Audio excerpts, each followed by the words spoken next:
Welcome back, Helldivers. I have more news for you for Helldivers 2. Big announcement of the Mechs, or technically they're called EXO 45 coming.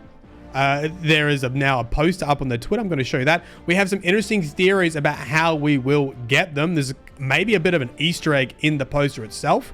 I'm going to give you a war update because, as usual, things are speeding along. And if you take a single day off, you've probably missed what's happening in game. And then I'll do a Reddit roundup and a Discord roundup for you.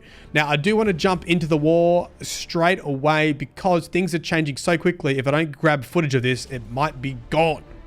Right, if you tuned in yesterday, we had to defend Angel's Venture. That has now been complete. The major orders are all looking at 100%. Oh man, I think this was reset. I didn't see it reset because I was sleeping in Australia, but I've been told I think it was reset, but now it's back to 100%, question mark. It still has 1 day and 12 hours to complete, but that is looking good. And in fact, we've almost captured the Orion sector. There is a new defense campaign over on the Tomatom side, 19 hours to defend this desert planet. I can't see us going over there. It's not a major order right now. I didn't even know it was there until I checked helldivers.io. So I guess expect to lose that planet. And that is your war update. On to the Mechs. This was tweeted from the Helldivers 2 account. Helldivers, the EXO 45 Patriot exosuits are in full production in the factories of TN Korn, ready for deployment on the battlefield soon. Now, this is where it gets really interesting. In the factories of TN Korn, people realized over on Reddit that this is a location on the map of, well, of course it is, in the automaton section. And you can find it in right here, TN Korn, 100% liberated. So people are speculating that something will happen here that will release the Mechs, i.e. it might be a defense operation. Maybe it will be, maybe just a defense operation, or maybe Joel will give us stratagems of Mechs as part of the liberation. So I think a lot of people are expecting when something happens here, because this is where the Exosuit factory is, that's when we'll get the stratagems for the Mechs. Pretty cool. The other question is, if they do something like this, and this is the factory that produces the exosuits, if we lose this area, would we lose the stratagem? I think that would be an interesting way for people to become a little bit more attached to defense missions. Like I said before, I didn't feel like there's much motivation to defend this apart from, playing the game. Whereas if we lost a planet that had the factory for the mech suits, that would be pretty crazy. Right, let's give you some more Reddit roundup. There's been a conversation about the Stratagem Bug. It's not a bug. It is a modifier in the game called electronic countermeasures. If you've been playing recently and you've been throwing your stratagems and realize that it just deploys a random stratagem from your stratagem list that's not on cooldown, that is one of the modifiers. You can see modifiers.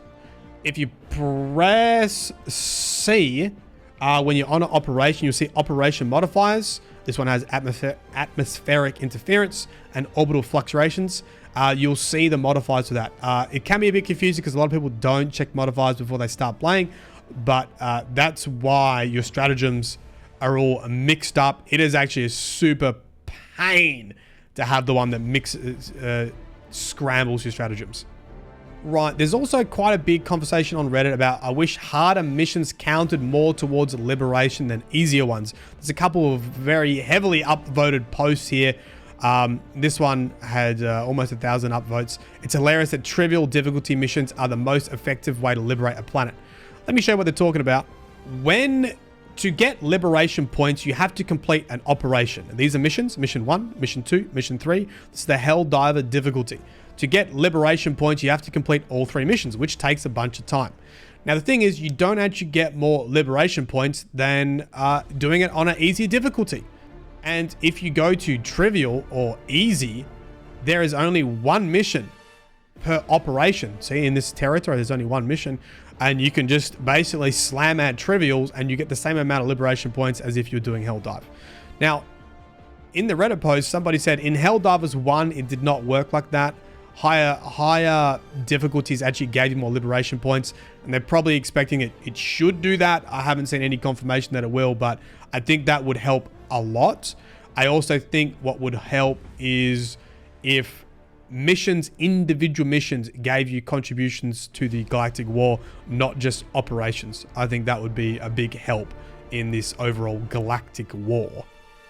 Now here's something I did not know. These are drop samples, and I realized that they showed up on the map, but I didn't realize that when you drop a sample, if there's more samples there, it actually like fills the bar up. So you can see that this one at the top actually has more samples there than anywhere else. Nice little detail. These are the things that I love about Helldivers. An interesting post here about patrols spawning out of thin air. I haven't really paid too much attention, but I do feel like patrols just always seem to be close by and coming for you. It's probably why I thought that patrols come close to you when you are activating the artillery battery. It's probably not to do with the artillery battery, but just in general, if you're hanging around in an area too long, the patrols are kind of spawning. And people just kind of like, I wish they didn't just spawn out of thin air, and you could impact that in some way. You know, talking about patrols with the automatons, and if you got rid of the fabricators, maybe there would be less patrols. I don't know. Let me know what you think. It does get out of hand very quickly on Helldivers, but I also think that's kind of the part of it that makes it really hectic. Another interesting thing that people may not know, in the training manual tips, the longer a mission takes, the heavier the enemy presence gets. Get her done quick. Right, over to Discord. I have gone through the community manager's replies because they are incredibly active over on the Discord, and there is some good things in there. This is a response to if mechs are officially in the game, or are they considered people cheating. We keep getting more and more mech footage, and the community manager 20 responded with, if they're not devs, which I highly suspect they are, if they are playing with mechs in an open lobby, they're cheaters. And well, if we're very nice, really curious, or in the words of General Brash, they're maggot traitors, every last one of them. So they haven't, I mean, this is the closest we've had to some confirmation that they are devs testing out equipment in the live service, you know, on live servers. Because I honestly thought they were devs. Then I wasn't too sure because they hadn't really responded. And then I thought, oh, maybe they are cheating. They're just getting the information because it's in the game and they're able to spawn it in. It's not really confirmation either way, but at least the community manager thinks that there's probably a lot of devs in there that are doing that, and that may be why you're seeing mechs in the game. Right, here is some good news. 20 said, too long didn't read on some of my previous comments here. Armor is being worked on and supposedly fixed soon. Hopefully the next update. Thank God. If you don't know, light, medium, heavy armor, the stats are not working, specifically around heavy armor not being able to tank more shots than light armor. So you pretty much always take light armor because you get the stats of speed and stamina, which are huge, especially if the heavy armor is not taking more damage. So next update, which could, by the time this goes live, that update might be out. Somebody asked out of pure curiosity, how many people work at Arrowhead Studios? Roughly 125 people. Very small game development company, considering the success that they have had.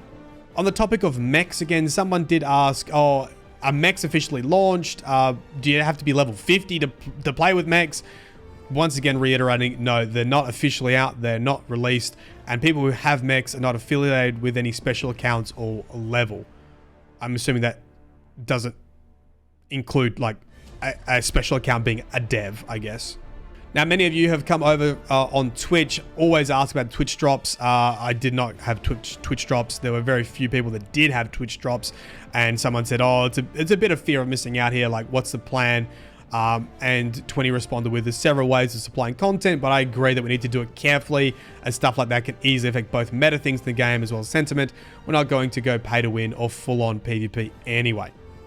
A little note here about personal orders still being broken or not being renewed quickly. So this is happening to you, at least they are aware of it. 20 said, I'm not sure whether they renew on a 24-hour routine depending on your time zone or not, but my guess is it will stabilize itself after the first day since we rolled them out. Might be 24 hours, have to pass globally first, so to speak. In other words, I'm pretty sure you'll have new ones later today. I already have new personal orders, so if you're having troubles with that, check in again. Mine have rolled over. Right, here's an interesting response. People were concerned with the old engine. The engine that's used to make Helldivers is, I think discontinued is the right word. Like there's no further support for it. So they've had to like kit bash it a bit to make everything work. And this is a response to a question about the game engine. Hi, there's been a lot of talk of Bit Squid and Stingray being discontinued, and our CEO has addressed it in several tweets and interviews as well. The thing one needs to remember is that developing AAA games takes a long ass time, and it's not uncommon to work on older engines. There's a lot of examples, new and old, of some of the most well-renowned developers working on obsolete engines. Obsidian, Fat Shark, Valve, and many more. It's just one factor in developing. It's not a simple equation of older engine equals impossible to work with. There are simple put ups and downs with everything in game development. Like the old Facebook status, it's complicated. Right, people have been asking about the roadmap and dates announced. 20 said, come on now, you know better than to trust some guys. No roadmap or dates announced for future content. And if I'm wrong, I'll deny anything.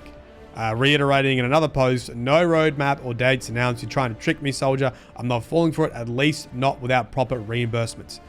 So we do know they are working on a new roadmap. I have covered that in a tweet previously by the CEO.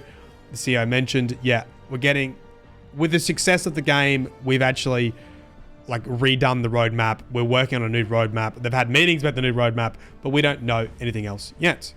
Right, and that is all of your news for Helldivers 2 today. If you'd like to support the channel and cannot think of a comment, you can leave the word EXO45. Waiting for those exosuits to roll out. Can't wait for it to be officially in the game and get to play around with it. As usual, it's been a pleasure. This is Myelin Games. Peace.